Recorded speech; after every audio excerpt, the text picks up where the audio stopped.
Good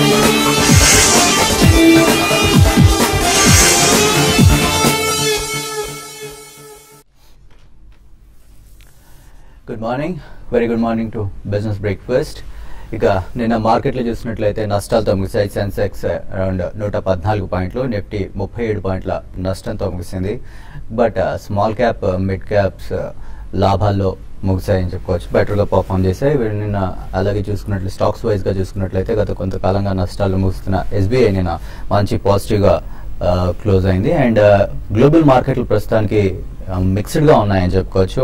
and SGX Nifty చాలా strong గా trade అవుతుంది, అరౌండ్ 90 పాయింట్స్ పాజిటివ్ గా ఎస్జిఎక్స్ నిఫ్టీ ట్రేడ్ అవుతుంది. అండ్ నిన్న నష్టపోయిన సెక్టర్స్ లో ఉంటే మార్కెట్ నష్టపోవడానికి డ్రాక్ చేసిన సెక్టర్స్ కానీ కంపెనీస్ కానీ చూసుకున్నట్లయితే ఐటీ, పవర్, ఇన్ఫ్రా ఈ 3 రంగాల్లోని కంపెనీస్ స్టాక్స్ బాగా నష్టపోయాయి. సో ఇవి ఇండెక్స్ ని డ్రాక్ చేసాయని చెప్పుకోవచ్చు. ఇక మార్కెట్ గురించి మరింత విశ్లేషణ అందించడానికి మనతో పాటు శేషు గారు అండ్ సుందర్ గారు ఉన్నారు. సో గుడ్ మార్నింగ్ శేషు గారు, సుందర్ గారు. సో సుందర్ గారు, సో నిన్న మార్కెట్ మధ్యాహ్నం నుంచి బాగా ఎక్కువగా నష్టపోయింది. సో ఈ రీజన్ ఏంటి? టెక్నికల్ గా నిన్న మార్కెట్ చూస్తే కొంచెం నష్టంలో ఉన్నప్పటికీ లాస్ట్ 3 రోజులుగా చూస్తే కనుక 8,650 పైన మార్కెట్ చాలా స్ట్రాంగ్ గా క్లోజ్ అయింది. కాకపోతే మనం చూస్తున్నాము గత వారం రోజులుగా మార్కెట్ లో ఎక్స్ట్రీమ్ వాలటిలిటీని మనం చూస్తున్నాము. ఒక 2 రోజులు పెరగటము, ఒక 2 రోజులు పట్టము, ఇంకొక 2 రోజులు సైడ్ వేస్ మూమెంట్ లో. దీనికి ప్రధానమైన కారణం చూస్తే కనుక 8,650 అనేది ఒక major short term and medium term మధ్యకాలిక మద్దతు లెవెల్ కూడా. సో జనరల్ గా ఇటువంటి ఒక మీడియం టర్మ్ లెవెల్ పరీక్షిస్తున్నప్పుడు మార్కెట్ లో ఇటువంటి ఒడిదొడుగులు అనేది చాలా సామాన్యంగా ఉంటుంది. రెండో కారణం చూస్తే కనుక ఒక మేజర్ లెవెల్ వచ్చినప్పుడు నెక్స్ట్ మార్కెట్ డైరెక్షన్ కోసం మార్కెట్ ప్రిపేర్ అవుతుంది. 2 రోజులు సైడ్ వేస్ తర్వాత ఇవాళ మార్కెట్ ఒక మేజర్ అప్వర్డ్ బ్రేక్అవుట్ మనం చూస్తున్నాము. దీన్ని బట్టి మార్కెట్ చూస్తుంటే కనుక ఇవాళ ఏమాత్రం కనుక ఒక 1 గంటకి సెకండ్ హాఫ్ లో కూడా మార్కెట్ నిలబడిందంటే ఒక షార్ట్ టర్మ్ అప్ ట్రెండ్, ఒక ర్యాలీ అనేది బిగిన్ అయ్యే అవకాశం కనిపిస్తుంది. అలాగే ఇంకొక అంశం చూస్తే కనుక టెక్నికల్ గా నిన్న బ్యాంక్ నిఫ్టీ కూడా అంత క్రితం వీక్ గా ఉండి అండర్ పెర్ఫార్మ్ చేసినప్పుడు లాస్ట్ 2 డేస్ వాలటిలిటీలో బ్యాంక్ నిఫ్టీ చాలా స్టడీగా ఉంది, కొంచెం స్ట్రాంగ్ గానే క్లోజ్ అయింది. సో దీన్ని బట్టి చూస్తుంటే ఈసారి కూడా మార్కెట్ ర్యాలీలో బ్యాంక్ నిఫ్టీ కూడా ఒకసారి లీడ్ చేసే అవకాశమే ఎక్కువ కనిపిస్తుంది. కాబట్టి షార్ట్ టర్మ్ నా ఉద్దేశం ట్రేడర్స్ షార్ట్ పొజిషన్స్ అవాయిడ్ చేయడం మంచిది, ఉంటే కనుక కవర్ చేసేయడం మంచిది. కొంచెం రిస్క్ తీసుకునే ట్రేడర్స్ ఫ్యూచర్స్ లో ముఖ్యంగా లాంగ్ పొజిషన్స్ ఈ లెవెల్లో కన్సిడర్ చేయొచ్చు. ఇంట్రాడే ఒక డిప్ వచ్చిన తర్వాత తీసుకోవచ్చు. ముఖ్యంగా ప్రైవేట్ బ్యాంక్స్ కొంచెం స్ట్రెంత్ చూస్తున్నాం కాబట్టి దాంట్లో లాంగ్ పొజిషన్ తీసుకుని స్ట్రిక్ట్ గా స్టాప్ లాస్ అనేది పెట్టచ్చు. నా ఉద్దేశం మార్కెట్ లో నెక్స్ట్ 1 or 2 డేస్ 8,800 నెక్స్ట్ కీలకమైన రెసిస్టెన్స్ పరీక్షించే అవకాశం కనిపిస్తుంది. ఏమాత్రం 8800 8,800 పైన కనుక మార్కెట్ స్ట్రాంగ్ గా క్లోజ్ అయిందంటే న్యూ హై కూడా పరీక్షించే అవకాశం కనిపిస్తుంది. సో షార్ట్ టర్మ్ కరెక్షన్ పూర్తయింది. సో మార్కెట్ ఒక షార్ట్ టర్మ్ అప్ ట్రెండ్ లోకి వెళ్ళే అవకాశం ఉంది. లాంగ్ పొజిషన్స్ స్ట్రిక్ట్ గా ఒక స్టాప్ లాస్ తోటి 8,700 కింద స్టాప్ లాస్ తోటి హోల్డ్ చేయొచ్చు. సో శేషు గారు, నిన్న మన మార్కెట్లో నష్టపోవడానికి ఫెడరల్ రిజర్వ్ నిర్ణయం కూడా ఒక కారణం చెప్పుకోవచ్చు. అండ్ వడ్డీ రేట్లు పెంచుతుంది అని ఒక న్యూస్తో మన మార్కెట్లో నష్టపోయాయి. అండ్ ఇవాళ కూడా ఎఫెక్ట్ ఉంటుందా మన మార్కెట్ల మీద? అంటే ఇప్పుడు యాక్చువల్గా లాస్ట్ నైట్ జరిగిందండి ఫెడ్ మీట్ స్టేటస్ కో. అంటే లాస్ట్ నైట్ జరిగిందంటే అంటే మన మార్కెట్లో ఏంటంటే ఫెడ్ మీటింగ్ ఏ డిసిషన్ తీసుకునే ఉద్దేశంతో గ్లోబల్ మార్కెట్స్ అన్ని కూడా సైడ్ వేస్ లోనే మనది కూడా కొంచెం హయ్యర్ లెవెల్లో కొంత సెల్లింగ్ వచ్చింది. అయితే నిన్న మార్కెట్ పడిన దానికి ప్రధాన కారణం చెప్పాలంటే హయ్యర్ లెవెల్లో ఈ ఈవెంట్ ఉంది కాబట్టి పెద్దగా లాంగ్ పొజిషన్స్ బిల్డ్ కాలేదు. తర్వాత ఎఫ్ఐస్ మాత్రం చూస్తే కొంత సెల్లింగ్ లో ఉన్నారు, మరి ముఖ్యంగా ఎఫ్ఎండ్ఓలో ఈవెన్ ఈక్విటీలో కూడా. కాబట్టి హయ్యర్ లెవెల్లో బయింగ్ అనేది రాలేదు. But last night fed meeting fed నిర్ణయం తీసుకున్న నిర్ణయం అనేది గ్లోబల్ మార్కెట్స్ అని కూడా చాలా వరకు పాజిటివ్ గా ట్రేడ్ అవుతున్నాయి. ఇప్పుడు ఇంట్రెస్ట్ రేట్స్ మీద స్టేటస్ కో ప్రకటించడం అనేది చాలా వరకు కొంత పాజిటివ్ అని చెప్పొచ్చు. ఇమీడియట్ గా కాకపోయినా వచ్చే కొద్ది రోజుల్లో ఇంట్రెస్ట్ రేట్స్ హైక్ ఉండొచ్చు. బట్ ఇమీడియట్ గా అయితే మాత్రం లిక్విడిటీ అనేది ఫ్లోస్ అనేది మళ్ళీ ఇండియన్ మార్కెట్ లోకి రావడానికి అవకాశం ఉంటుంది. కాబట్టి నా ఉద్దేశం ప్రకారం మార్కెట్స్ రేంజ్ బౌండ్ ఉండే అవకాశం ఉంది. ప్లస్ మనకి ఈ రోజు కూడా చూస్తే దగ్గర ఒక 870 to 80 points Nifty gap up open అవుతుంది.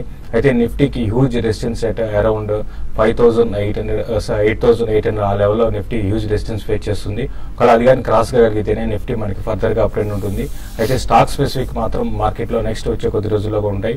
నేను మన మార్కెట్ లో చూసుకుంటే లాస్ట్ కొన్ని రోజులుగా చాలా స్ట్రాంగ్ ఉన్న కౌంటర్స్ లైక్ ఐటీ ఒకటి, ఫార్మా ఒకటి నేను ప్రాఫిట్ బుకింగ్ రావడం చూసాము. ప్లస్ ఈ రోజు డాలర్ అనేది వీక్ గా ఉండి రూపీ చాలా స్ట్రాంగ్ అయ్యే అవకాశం ఉంది. కాబట్టి బ్యాంకింగ్ స్టాక్స్ ను బై చేసుకోమంటాను. దాదాపు మిడ్ క్యాప్ బ్యాంక్స్ లో నేను కొంత లోయర్ లెవెల్ నుంచి కొంత షార్ట్ కవరింగ్ కూడా కనపడింది. కాబట్టి mid cap bank even large cap లో ఐసిఐసిఐ బ్యాంక్ ఒకటి, ఇంట్రాడేకి ప్లస్ షార్ట్ టర్మ్ కూడా బై చేసుకోవచ్చు. అదేవిధంగా SBI ఒకటి కూడా నిన్న కూడా కాల్ ఇవ్వడం జరిగింది, మనం బై కాల్, అది కూడా ఈ రోజు కూడా స్ట్రాంగ్ ఉండే అవకాశం ఉంటుంది. దాన్ని కూడా పొజిషనల్ ట్రేడర్ పొజిషన్ తీసుకోమని చెప్తాను. బట్ కొన్ని స్టాక్స్ మాత్రం హయ్యర్ లెవెల్లో, ఈవెన్ మార్కెట్ స్ట్రాంగ్ ఉన్నా కూడా హయ్యర్ లెవెల్లో సెల్ చేయమంటాను. ఇన్ఫోసిస్ ఒకటి హయ్యర్ లెవెల్ ఈ రోజు సెల్ చేసుకోవచ్చు. అదేవిధంగా హెగ్జావేర్ కూడా కంటిన్యూగా అప్ ట్రెండ్ ఉంది, దీన్ని కూడా higher level even positive open అయినప్పుడు సెల్ చేసుకోవచ్చు. బయింగ్ ఈరోజు బయింగ్ చేయదగ్గ స్టాక్స్ విషయానికి వస్తే టాటా మోటార్స్ ఒకటి 560 పైన ఉంటే బై చేసుకోవచ్చు. తర్వాత LIC హౌసింగ్ ఫైనాన్స్ ఒకటి ఇంట్రాడేలో కూడా బై చేసుకోవచ్చు. ఈవెన్ పొజిషనల్ ట్రేడర్స్ కూడా LIC కరెంట్ లెవెల్స్ లో 485 టార్గెట్ గా బై చేసుకోవచ్చు. DLF కూడా గత 2 రోజులుగా స్ట్రాంగ్ ఉండి నేను మాత్రం కొంచెం వీక్ గా ఉంది, ఇది కూడా చాలా స్ట్రాంగ్ ఉండే అవకాశం ఉంది. తర్వాత L&T కూడా బై చేసుకోవచ్చు. బట్ ఏదైనా కూడా మార్కెట్స్ ఒక రేంజ్ లో ఉండే అవకాశం ఉంది, హైయర్ లెవెల్లో సెల్లింగ్ రావచ్చు నెక్స్ట్ వచ్చే కొద్ది రోజుల్లో. బట్ ఈ రోజు మాత్రం మార్కెట్స్ బాగుంటుంది. స్టాక్ స్పెసిఫిక్ ఇండివిజువల్ స్టాక్స్ లో అప్ ట్రెండ్ అనేది కొనసాగడానికి అవకాశం ఉంది. శశి గారు, మీరు ఇచ్చిన రికమెండేషన్స్ అయితే మార్కెట్ ఓపెన్ స్ట్రాంగ్ ఉన్నా కూడా తర్వాత వీక్ అయ్యేలా ఉంది అని ఒక వీక్ కాదండి, ఈ రోజుకి అయితే వీక్ కాదు. సో అది ఓన్లీ స్టాక్ స్పెసిఫిక్ ఉంటుంది. ఎందుకంటే IT ఒకటి కొంచెం ఈ రోజు తగ్గచ్చు, ఫార్మా ఒకటి తగ్గచ్చు. ఎందుకంటే డాలర్ ఇండెక్స్ చూస్తే 100 నుంచి నేను 98 బిలో రావడం చూసామంటే దగ్గర 2 to 3% పడింది. దానివల్ల ఏంటంటే గ్లోబల్ గా అన్ని కరెన్సీస్ అనమాట ఎగనెస్ట్ డాలర్ బాగా పెరిగే అవకాశం ఉంటుంది. కొంత IT స్టాక్స్ రీసెంట్ గా రన్అప్ చూసాం, దాంట్లో ప్రాఫిట్ బుకింగ్ ఆల్రెడీ నిన్న కనపడింది, అది ఈ రోజు కూడా కొనసాగొచ్చండి. రైట్, ఇంకా కాలర్స్ వెయిట్ చేస్తున్నారు. మనకి ఫస్ట్ కాల్ ఒంగోలు నుంచి మదన్ గారు లైన్ లో ఉన్నారు. హలో మదన్ గారు. Sir good morning sir. Good morning అండి, చెప్పండి సార్. ఐటీసీ 3 చెప్పండి, వినిపిస్తుంది. 8 లో తీసుకున్నాం సార్.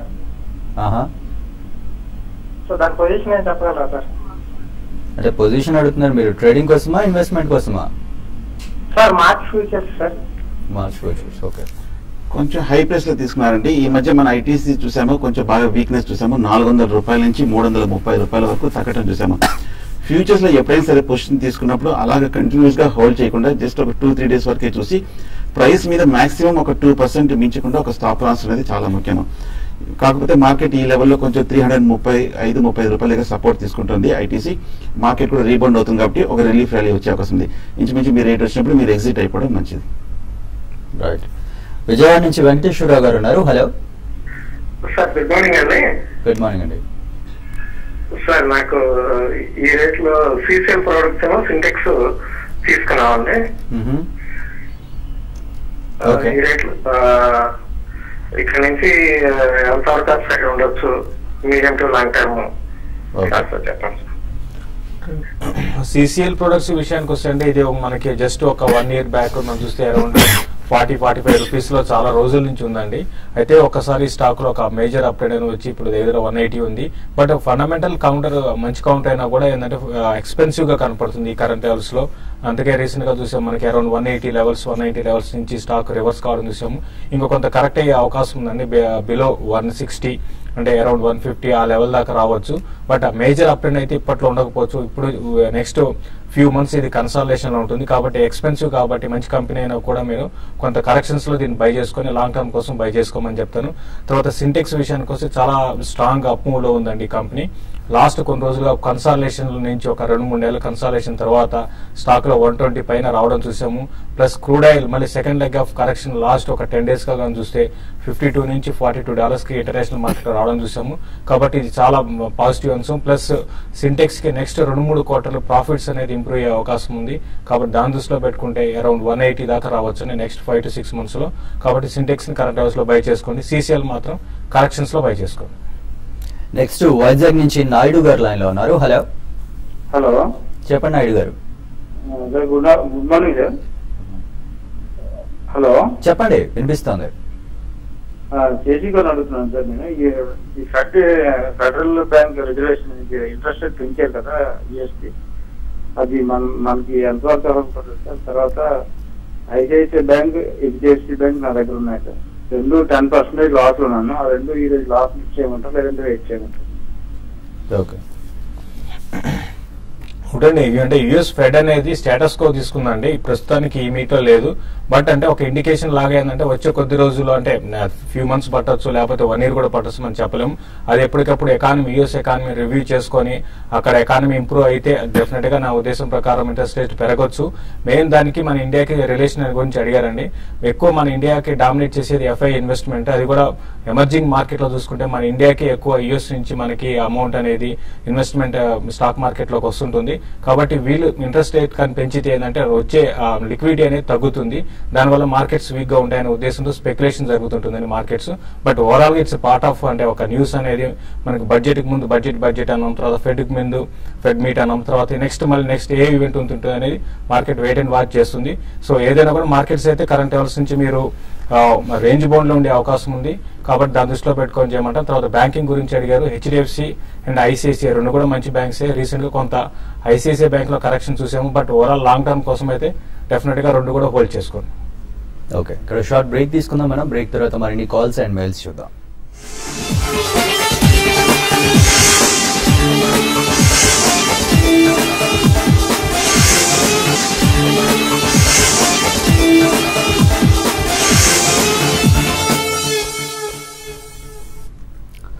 Welcome back. మన నెక్స్ట్ కాలర్ ప్రసాద్ గారు ఉన్నారు హైదరాబాద్ నుంచి. హలో.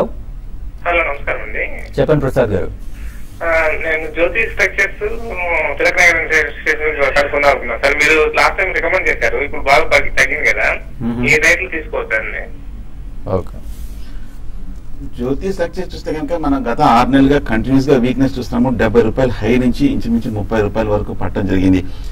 లాస్ట్ 1 week కూడా చూస్తే కనుక ఈ వర్టికల్ గా బాగా పడింది. టెక్నికల్ గా చూస్తే కనుక కొంచెం ఓవర్ సోల్డ్ పొజిషన్ లో ఉంది, కాబట్టి లాంగ్ టర్మ్ లో కొంచెం ఇక్కడ నుంచి సపోర్ట్ తీసుకొని పెరిగే అవకాశం ఉంది. మీరు కొంచెం ఆల్రెడీ లాంగ్ బై పొజిషన్ తీసుకున్నారు కాబట్టి ప్రస్తుతానికి అయితే హోల్డ్ చేయండి. కరెక్ట్ గా మేజర్ సపోర్ట్ దగ్గర ఉంది కాబట్టి ఈ లెవెల్ ఎగ్జిట్ అవడం అనేది మంచిది కాదు. రికమెండేషన్ వచ్చింది కాబట్టి జనరల్ ఫండమెంటల్ బేస్డ్ అయి ఉంటుంది, సో హోల్డ్ చేయండి.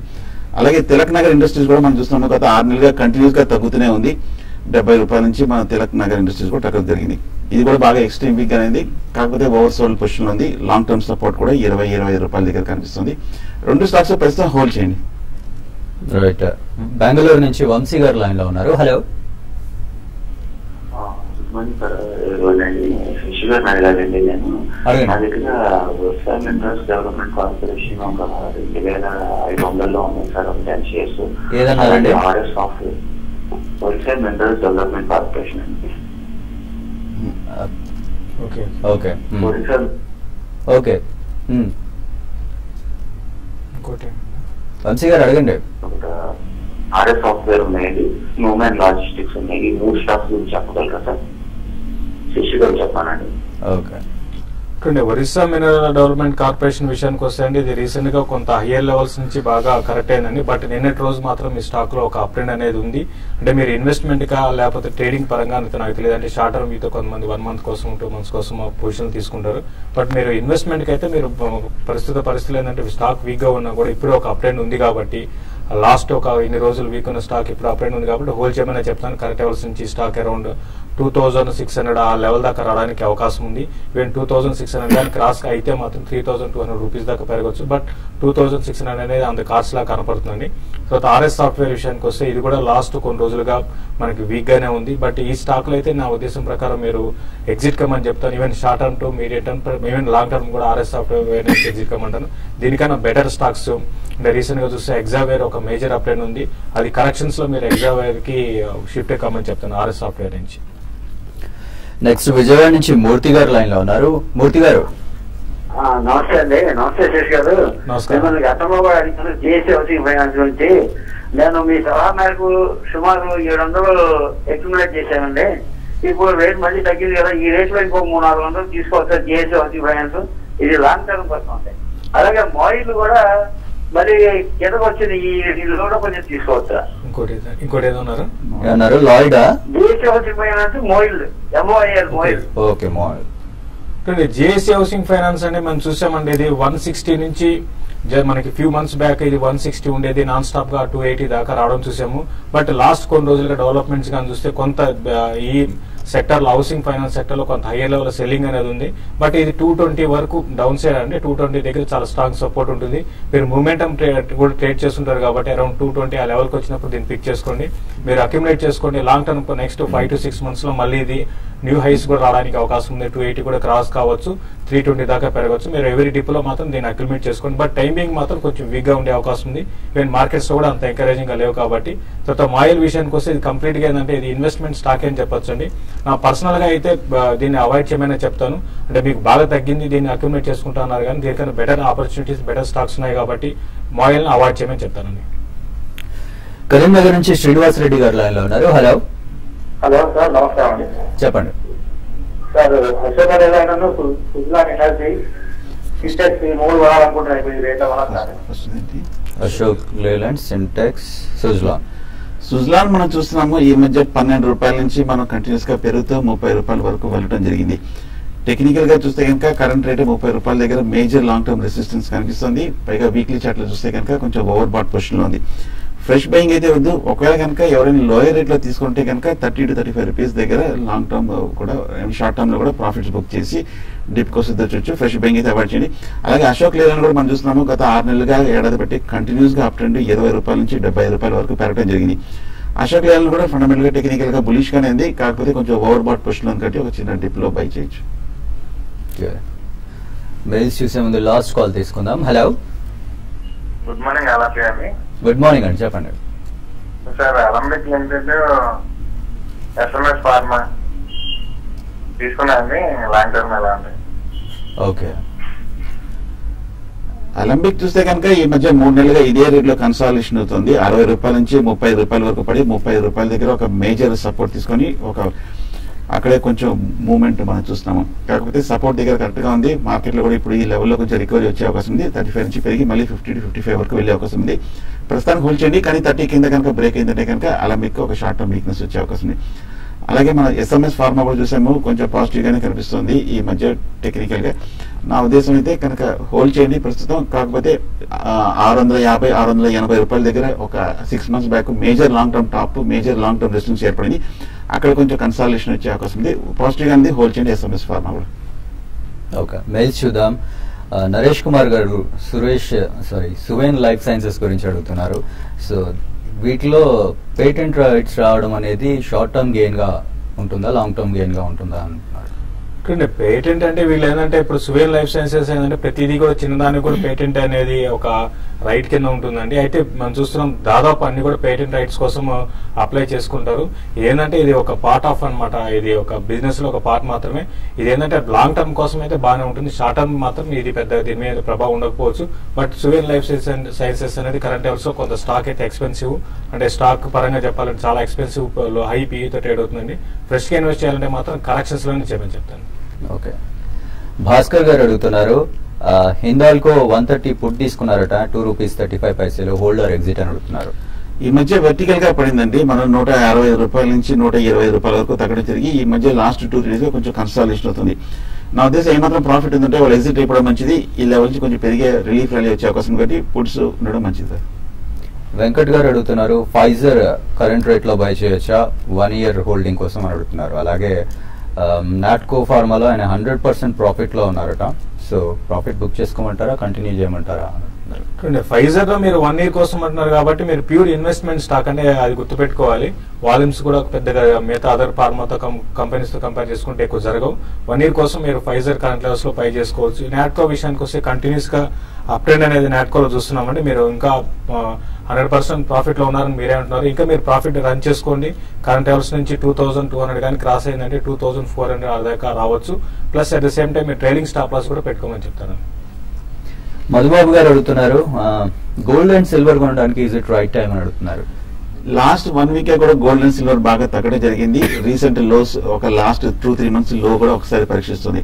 ఇది ఒక మంచి డిప్, అట్రాక్టివ్ లెవెల్ కనిపిస్తుంది. డిప్ లో మీరు గోల్డ్ సిల్వర్ 2 బై చేయొచ్చు. నరేష్ కుమార్ గారు అడుగుతున్నారు, కోల్గేట్ 2090లో లాట్ తీసుకున్నారట, హోల్డర్ ఎగ్జిట్ అని అడుగుతున్నారు. కోల్గేట్ మాత్రం ఈ రోజు కొంచెం హైయర్ లెవెల్ కొంత సెల్లింగ్ రావచ్చు అండి. గత కొన్ని రోజులుగా కొంచెం స్ట్రాంగ్ ఉన్న వీటిలో మాత్రం కొంచెం వీక్ గా ఉండే అవకాశం ఉంది. బట్ మీరు హోల్డ్ చేయమని చెప్తారండి.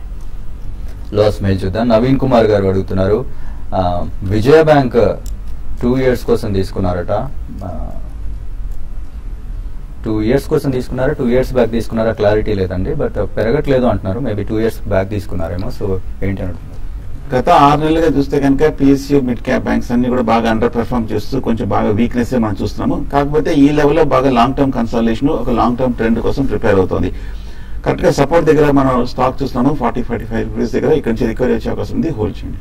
సో శేషర్ షార్ట్ గా చెప్పండి. SGX నిఫ్టీ మాత్రం స్ట్రాంగ్ గా ట్రేడ్ అవుతుంది. సో ఇవాళ ఇంట్రాడే మార్కెట్ ఎలా ఉంటుంది? మార్కెట్ స్ట్రాంగ్ గానే ఉంటాయండి. నా ఉద్దేశం ప్రకారం నిఫ్టీ 8,800 కూడా టెస్ట్ చేసే అవకాశం ఎక్కువ కనపడుతుంది.